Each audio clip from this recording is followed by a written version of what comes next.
So let's purify. That's even a mantra in itself. Purify, purify, purify. Rinpoche says it all the time. Purify.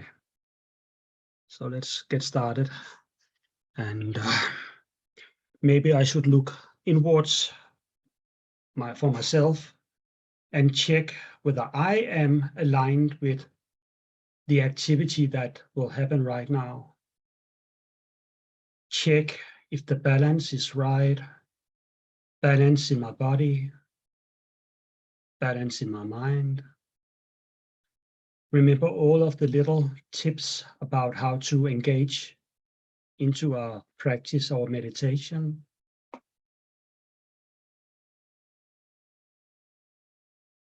Secondly, check the motivation.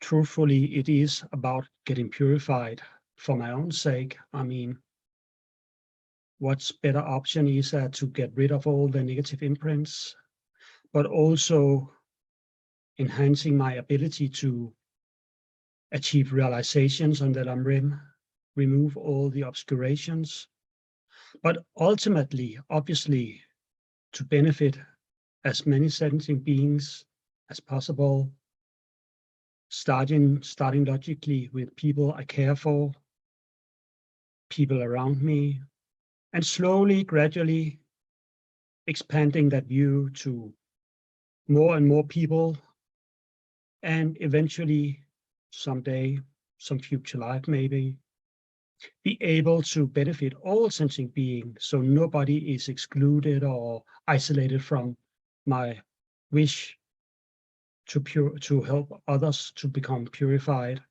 and becoming enlightened.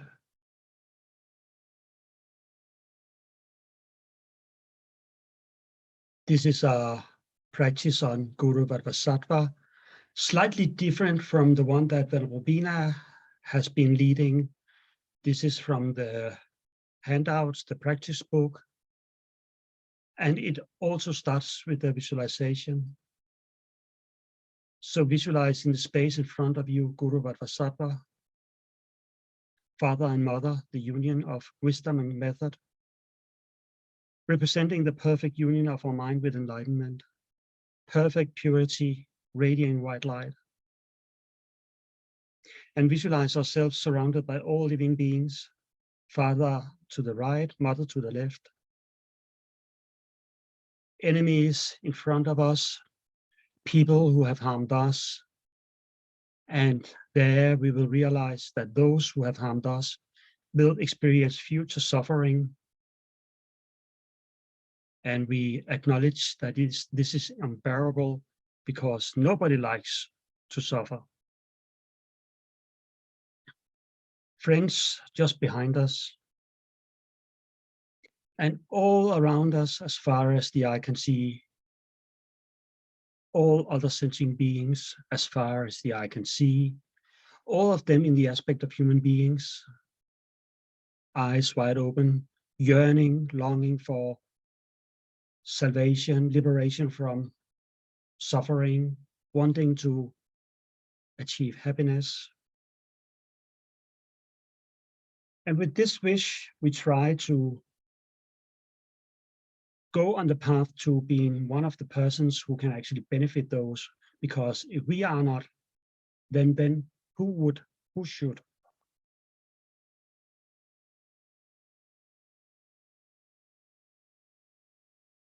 But it's a huge task.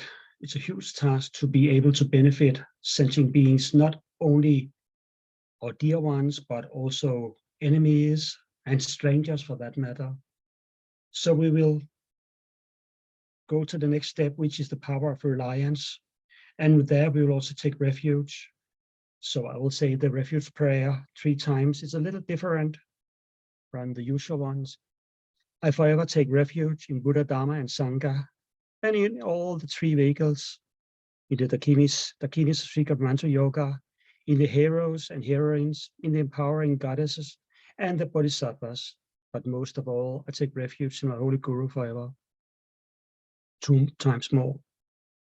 I forever take refuge in Buddha, Dharma, and Sangha, and in all the three vehicles, in the dakinis of secret mantra yoga, in the heroes and heroines, in the empowering goddesses and the bodhisattvas, but most of all, I take refuge in my holy Guru forever. I forever take refuge in Buddha, Dharma, and Sangha, and in all the three vehicles, in the dakinis of secret mantra yoga, in the heroes and heroines, in the empowering goddesses and the bodhisattvas, but most of all, I take refuge in my holy Guru forever. Having called upon all of sentient beings in the realms, all realms anywhere, so nobody is excluded, and having taken refuge to the Buddha, we look inwards and think about regret, not some sort of impotent beating ourselves up as shame or guilt trip. It's regret from a sane, logical reason where we understand the power of karma law, of cause and effect, understanding that whatever action we've engaged in will multiply, accumulate, and it's personal, and it will stay with us until it ripens or until it's purified.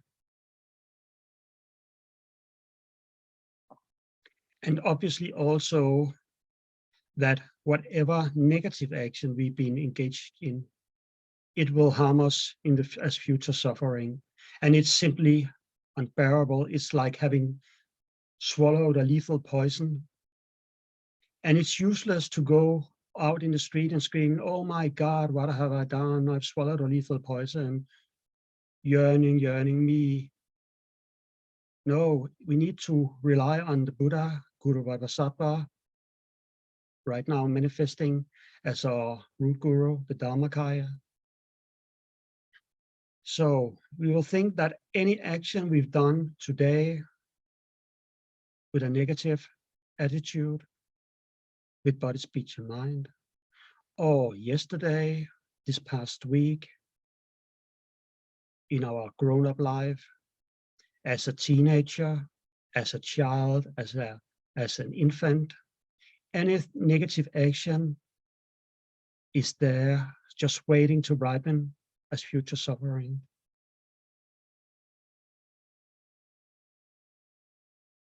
We can even go as far as, since we are buying into future lives and past lives, thinking that in past lives we've been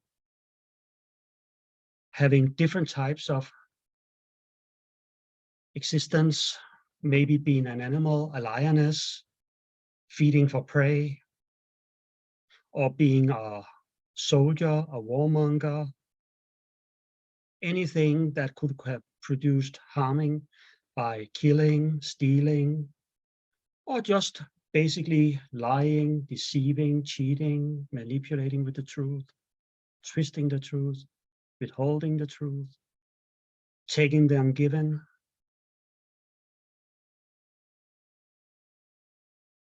And as long as we are engaging in non-virtuous actions, such as maybe idle talk, we are not engaged in virtuous actions. If we have taken the vows in this life, the liberation vows, pratimoksha vows, we might have broken any of those vows or come close to breaking them. And if we've taken the bodhisattva vows in this or previous lives, which you can, the liberation vows are for this life only, but the bodhisattva vows could be taken in a previous life. And we could have made a downfall or near downfall. One of the bigger one is, I don't want to work for the benefit of all sentient beings, or I don't want to work for that person. That are two major downfalls that go against the Mahayana path. We can also have broken the tantric vows. So just think that since you have countless previous lives, you've probably done it all. And just look on your life right now, whatever you're experiencing right now of hardship and problems and suffering is due to some action maybe hundreds of lifetimes before. We can't tell. So that's why you're suffering right now. So maybe just look on your life right now and purify. How people are treating you right now is due to some action. So regret having harmed them.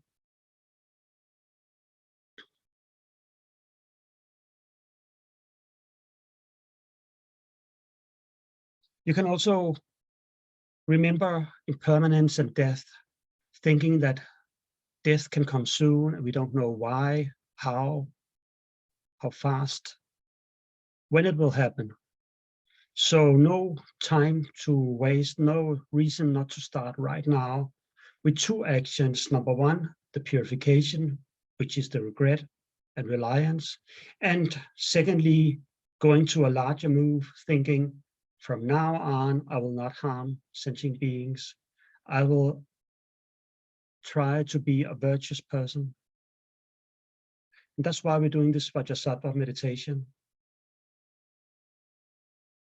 The second step of the reliance goes on to relying on sentient beings. We can never purify unless we rely on other sentient beings. The method aspect, compassion, it's all been done in relation to other sentient beings. All of the harm that we've perpetrated has happened in relation to other sentient beings.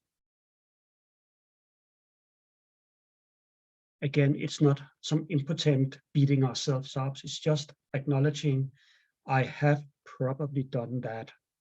I own it, and I wish to avoid it again, and I sincerely regret it from the depth of my heart.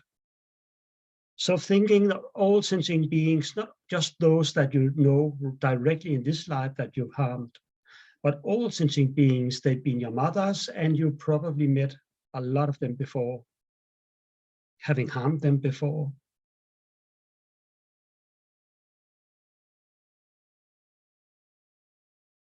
But also build up a strong sense of happiness and thankfulness, because it's due to them that you can actually become enlightened. Impossible to become enlightened without sentient beings. Actually, even look on the enemies, the more you change the course of what has happened and say, I'm sorry to them, try to become their friends, you're changing, and you're learning patience.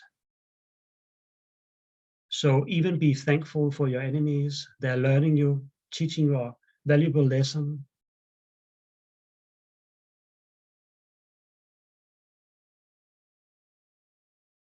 Now go back to the visualization and think that above the crown of your head is seated upon a lotus and moon seed, Vajrasattva father and mother. Their bodies are wide. Each has one face and two arms. He holds a dorje and bell, she a curved knife and skull cup. They're embracing each other. The father is adorned with 6 mudras, the mother with 5. He sits in the Vajra posture, she's in the lotus. And we can think Vajrasattva is my root guru, the holy mind of all the Buddhas, the Dharmakaya, who out of his unbearable compassion, which embraces me and all other sentient beings, appears in this form to purify me and all others. And we will exchange ourselves body, speech, and mind of Guru Vajrasattva. And in that way, we will transform into Guru devotion, the root of all the blessings and realizations on the path to enlightenment. Having taken a step into regret, having taken reliance in both the Buddha and all sentient beings around us, we've invited all sentient beings to be part of this purification. And think that whenever we go into the remedy, the antidote, the medicine, each time we say one time of the mantra for any sentient being, it's like saying the mantra 100,000 times for ourselves. So we're actually not doing this practice for our own benefit, it's for all sentient beings.